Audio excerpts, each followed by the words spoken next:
जिंदगी में कुछ ऐसे लोग मिलते हैं और बिछुड़ते हैं। जिंदगी में कुछ ऐसे लोग मिलते हैं जिन्हें हम समय के साथ भूल जाते हैं, लेकिन जिंदगी में कुछ ऐसे भी लोग मिलते हैं कि जिनके साथ हम समय को भूल जाते हैं।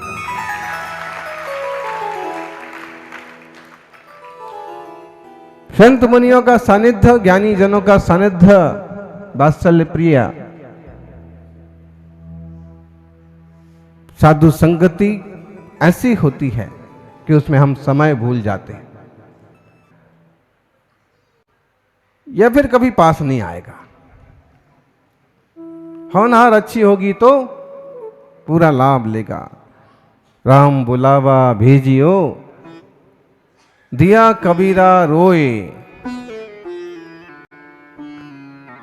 कबीर का दोहा है, चूंकि दोहा तो उन्होंने जिनवाणी के हिसाब से ही लिखा, जिनवाणी का भी स्वाध्याय किया होगा।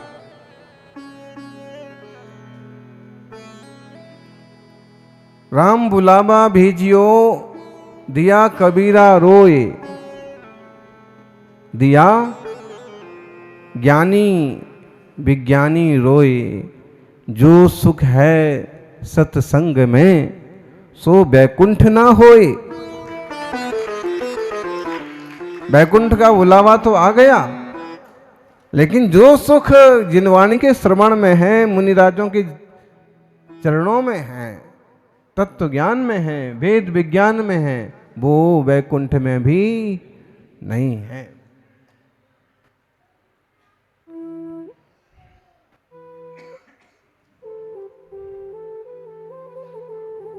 तो तत्व ज्ञान का अभ्यास करिए, शास्त्राभ्यास, समाधि तंत्र, और उसमें ऐसी बढ़िया बढ़िया कारिकाएं। श्लोक 81 नंबर के श्लोक में आचार्य देव पूज्यपाद कहते हैं, श्रणवन्नप्यन्यतः कामं वदन्नपि कलेवरात् नात्मानं भावयेद् भिन्नं यावन्तावन्न मोक्षभाग्। श्रवन्नपिन्नतः कामम, तत्व ज्ञान कानों से सुनता हुआ भी, बदन्नपि कलेवरात, मुंह से तत्व का व्याख्यान करता हुआ भी, नात्मानम भावेत, लेकिन जब तक भावना नहीं भाता है तब तक मोक्ष का भागीदार नहीं बनता है। बहुत लोग होते हैं जो जिनवाणी का बड़ा बड़ा व्याख्यान करते हैं, समय सार का ऐसा व्याख्यान करेंगे कि समय सार के अनुभव करने वाले भी सुनते रह जाएंगे, लेकिन बदन्नपि कलेवरात, बोल ही रहे, जी नहीं पा रहे हैं। और कई बार सुन लिया, लेकिन बोले जब तक उस तत्व की भावना ना हो, जब तक वैसा साक्षात्कार ना हो, जब तक वैसा अनुभव ना हो, तब तक ज्ञानी मोक्ष का भागीदार नहीं बन पाता। अरे भाई, मोक्षोपलब्धि की बात तो दूर रही, आत्मोपलब्धि की बात तो दूर रही, बोले जीवन में तब तक सच्ची भक्ति भी नहीं हो पाती है जब तक दिल से नहीं जुड़ते। विनोद जी,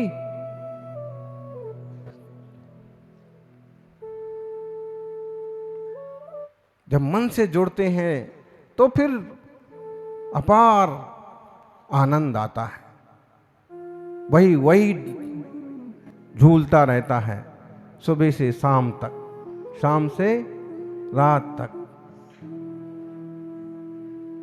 अभी एक सज्जन बता रहे थे कि उनका छोटा सा पोता अस्वस्थ हो गया और अस्पताल में भी वो महाराज जी के ही गाने गाता रहता है। तो छोटे छोटे बच्चों पर भी प्रभाव पड़ता है।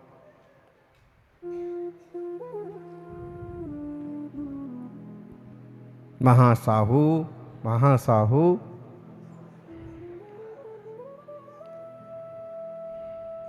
यानी कल्याण मंदिर यूं तो स्तोत्र है, बड़ा प्रभावशाली भक्तामर की तरह सुंदर, और उसमें एक श्लोक आचार्य देव कुमुद चंद्र ने कहा कि बोले भगवान आज भी जो समस्याएं हैं मेरे पास, तो कारण क्या है? श्लोक लिखा, आकर्णितोपि महतोपि निरीक्षितोपि नूनं न चेतसि मया विद्रोसि भक्त्या जातोस्मि तेन जन बांधव दुख पात्रम यस्मात् क्रिया प्रतिफलन्ति न भाव शून्या। मैंने बहुत बार आपकी भक्ति की, बहुत बार नाम भी लिया, बहुत बार नाम सुना, बहुत बार आपकी मूर्ति को देखा भी, लेकिन कमी यहां रह गई कि हे जिनेन्द्र, हे प्रभु, हे मुनि सुब्रत, हे पार्श्व, हे वीर, मैंने आपको अपने हृदय में धारणा नहीं किया। मेरी नजरों में यूं तासीर हो जाए,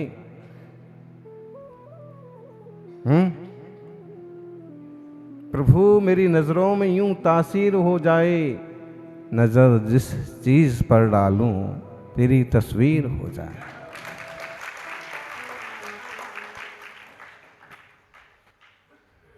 जैसी भावना बने, आकाश में देखें तो ही भगवान दिखें, नमोकार दिखें, आकाश में चांद में देखें तो चंदा प्रभु दिखें, सूरज में देखें तो आदिनाथ दिखें, तारों में देखें तो सितारे 24 तीर्थंकर दिखें, गुरुदेव दिखें।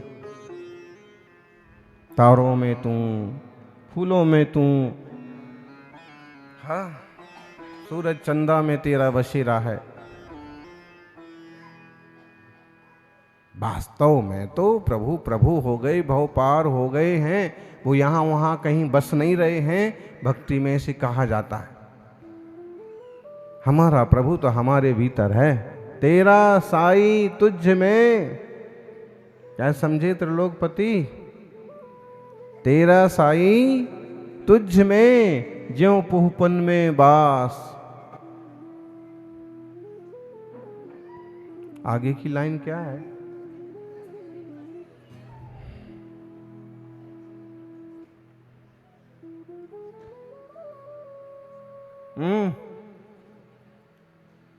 हाँ, कस्तूरे के मृग ज्यों फिर ढूंढे घास। कस्तूरी वाले जो मृग होते ना, जिनकी नाभि में कस्तूरी होती है, कस्तूरी वगैरह खाना नहीं चाहिए, सूंघना नहीं चाहिए, लगाना नहीं चाहिए। एक तरह की मृग का नाभि का मल है, भले बहुत महंगा और सुगंधित होता है। कस्तूरी मृग का मल भी 10 लाख रुपए किलो बिक जाता है। बस कितना और महंगा होगा, जो भी है। कस्तूरी के मृग का जो मल है नाभि का, जो अत्यंत सुगंधित कस्तूरी है, वो भी 1 लाख रुपए में 10 ग्राम मिलती है। और महंगी होगी पता नहीं, लेकिन बहुत महंगी होती है। अब उसका मल है वो लोगों को उपयोग नहीं करना चाहिए देखा जाए तो। क्यों?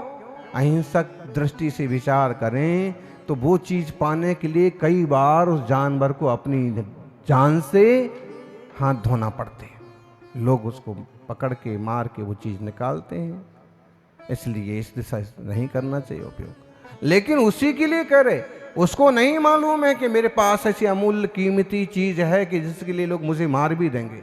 और जब उसे गंध आ रही है तो वो घास सूंघता फिरता है, बार बार आगे आगे दौड़ता रहता कि यहाँ सुगंध आ रही, यहाँ सुगंध आ रही, यहाँ सुगंध आ रही।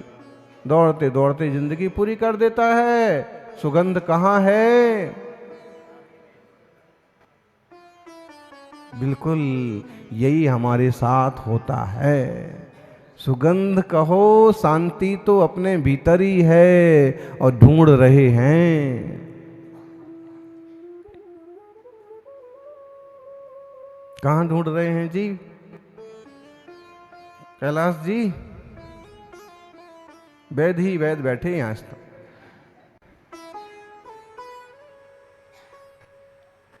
बताइए कहाँ ढूंढ रहे हैं? मंदिर में ढूंढ रहे हैं। एक बार ठीक है, मंदिर में ढूंढ रहे, अच्छी बात है, मंदिर में जाओ, क्योंकि वहाँ परम शांत स्वभाव वाले प्रभु विराजमान हैं। उनकी मुद्रा देख करके शायद आपको अपना ख्याल आ जाए, क्योंकि मंदिर में शांति नहीं है। हो सकता है कि उसमें दो चार लोग ऐसे हों कि झगड़ा कर करके और पूजा करने वालों की भी शांति भंग कर दें। एक युवा आए और कहने लगे तो मैं तो मंदिर नहीं जाता हूँ। बोले एक बार गया था, अभिषेक कर रहा था, एक बाबा जी आए, उनने कलश छीन लिया। बोले कि ऐसे अभिषेक होता है? अभी तो मंत्र नहीं पड़ा है, अभी तो पानी नहीं भरा, अभी तो ये शुद्धि नहीं हुई, अभी तो वो नहीं हुआ है, तो पांडुक शिला का मंत्र, तेने कलश कैसे उठा लिया? बोले मैंने कान पकड़ लिए। उसके बाद में तो जरूरी नहीं कि वहां शांति मिल जाएगी, फिर भी वहां वीतराग प्रभु विराजमान हैं। उनकी मुद्रा देख के आपको अपनी शांति याद आ जाएगी। बड़े बुजुर्गों को बड़ी सावधानी बरतना चाहिए, समझदारों को बड़ी। हाँ, कोई विधि आधे अधूरी रह गई, कम ज़्यादा हो गया और उसमें कोई नई पीढ़ी का श्रावक है तो झटका मत मारो, बहुत शालीनता से। या तो वो चीज जो कर रहा वो चीज़ कर लेने दो एक बार, या फिर प्रेम से समझाओ कि बेटे ऐसे नहीं होता है, 2 मिनट ठहरेंगे, फिर ऐसे से ऐसा होगा, अब इसके बाद ये होगा। तो बहुत शालीनता से, क्योंकि आपके जो एक्सप्रेशन होते हैं ना, ये बहुत जबरदस्त होते हैं।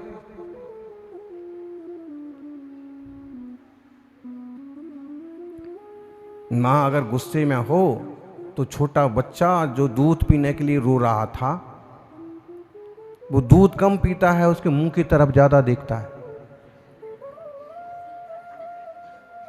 और अगर उस पर सौम्यता आती है तो उसे दूध पीने में भी अच्छा लगता है, नहीं तो दूध छोड़ करके बस वही देखता रहता हूं।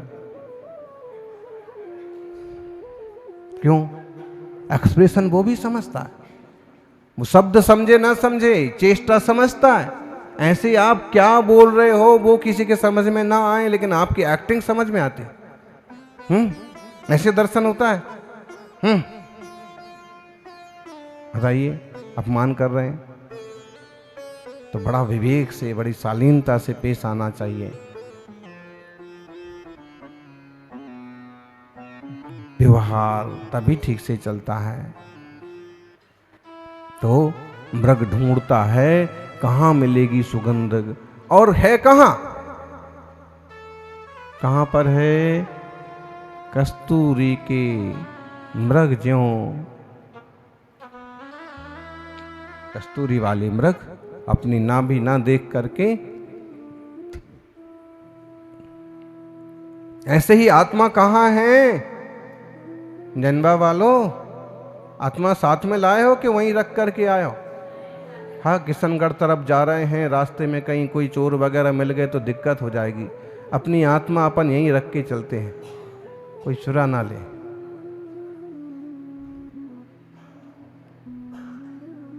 साथ में लाए कि वहीं रख के आए? अरे लाए क्या? ये जो मैं बोलने वाला, जानने वाला, ज्ञाता दृष्टा हूं, यही तो आत्मा हूं। बस यही समझना है, इसी में रमना जमना है। बोले कई बार सुन लेते हैं, कई बार पढ़ लेते हैं, अनुभव में नहीं आता है। बचपन में कहानी पढ़ते थे, कहानी आज तक याद है। शिकारी जंगल में आता है, बाबा जी थे, उनका आश्रम था, आश्रम में बहुत सुंदर बगीचा था, बगीचे में पेड़ों पर, पौधों पर तोते आ जाया करते थे। बाबा जी के पास आते थे, उनके पास बैठ जाते थे। बाबा जी ने सोचा कि अपन तोतों को एक चीज सिखा दें ताकि कभी शिकारी के जंजाल में ना पड़ जाएं। तब प्यार करते हैं, इशारे पर दौड़े चले आते हैं। तो उनने सिखाया, क्या सिखाया तोतों को? बोलो तोतो, क्या सिखाया? बाबा जी ने सिखाया, देखो शिकारी जंगल में आता है। तोतों ने सीखा, बोले शिकारी जंगल में आता है। आप तोते को जो पढ़ाओ 2-4 लाइनें तो वो एक आध लाइन तो पकड़ ही लेता है। मिट्ठू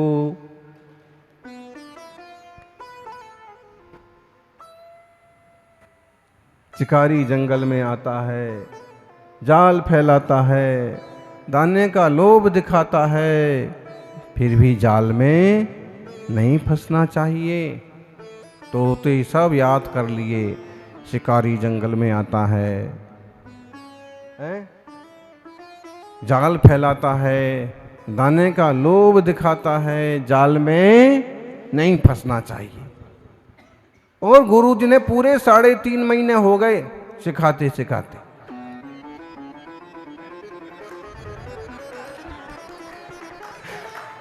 काफी टाइम तो लगता है सिखाने में, पूरा सिखाया।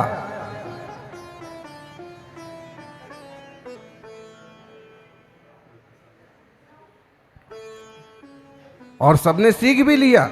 शिकारी जंगल में आता है, जाल फैलाता है, दाने का लोभ दिखाता है, जाल में नहीं फंसना चाहिए। और एक संयोग की बात कि इधर गुरुजी किसी काम से गए, बिहार कर गए, कि उधर शिकारी आया, जाल फैलाया, दाने का लोभ दिखाया। पाठ बोलते बोलते भी तोते जाल में फंस गए। दाने देखे, दाने खाने के लिए किसी ने भी दिमाग नहीं लगाया कि यही पाठ पढ़ाया था कि जाल फैलाएगा, दाने का लोभ दिखाएगा। तो किसी तोते ने दिमाग नहीं लगाया। एक तोता भी दिमाग लगा ले।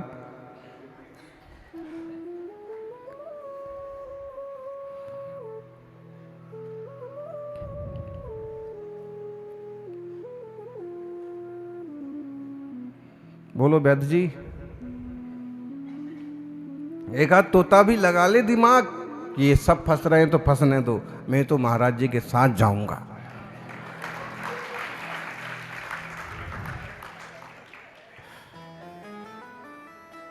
मैं नहीं फंसूंगा। और योग संयोग की बात, सब के सब फंस गए। और फंसने के बाद भी भजन क्या गा रहे हैं, रट क्या लगाए हुए हैं? शिकारी जंगल में आता है, जाल फैलाता है, दाने का लोभ दिखाता है, जाल में फंसे तो हैं। ऐसे बहुत तोते मिलेंगे आपको संसार में। और घर में रहने वाले गृहस्थी रूपी तोते तो मिलेंगे, पंडित जी रूपी तोते भी मिलेंगे, और कहो कुछ त्यागी व्रती भी मिल जाएंगे।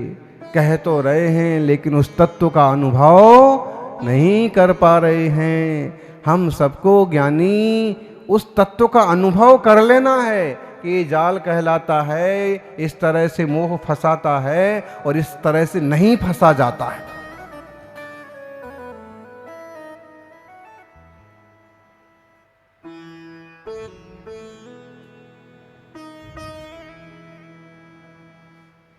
हम आशा करते हैं, आशा नहीं विश्वास के साथ कहते हैं